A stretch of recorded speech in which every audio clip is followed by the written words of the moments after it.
ચોમાસું શરૂ થતાં જ ભાવનગરના રસ્તાઓ પર ઢોરની સમસ્યા વધી જાય છે. તેના કારણે વારંવાર અકસ્માતની ઘટનામાં પણ વધારો થઈ રહ્યો છે.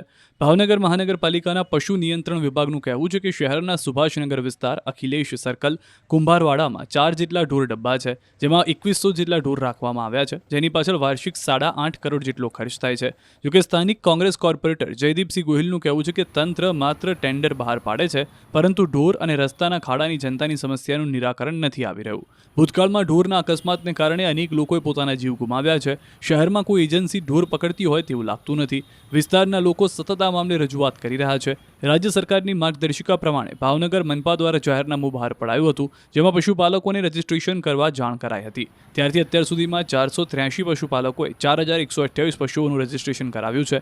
પશુપાલકોને રજીસ્ટ્રેશન માટે વધુ 1 મહિનાનો સમય આપવામાં આવ્યો છે. તંત્રનું કહેવું છે કે રજીસ્ટ્રેશન વગરનું પશુ પકડાશે તો તેને છોડવામાં નહીં આવે. માલધારી સમાજના અગ્રણી ગૌરાંગભાઈ સાટિયાનું કહેવું છે કે ઢોરના કારણે અકસ્માત થાય છે, તેને લઈ સમાજ દુઃખી છે, પરંતુ સમાજની તેમાં સીધી જવાબદારી નથી. શહેરની બહાર ગૌચર ફાળવવામાં આવે, તંત્ર દ્વારા ઘરે ઘરે જઈને ટેગ લગાવે અને તે પછી કોઈ સમસ્યા સર્જાય તો તેની જવાબદારી માલધારીઓની રહેશે. QR કોડ સ્કેન કરો અને ડાઉનલોડ કરો ન્યૂઝ 18 એપ. મેળવો ગુજરાત અને દેશ દુનિયાની પળે પળની અપડેટ્સ.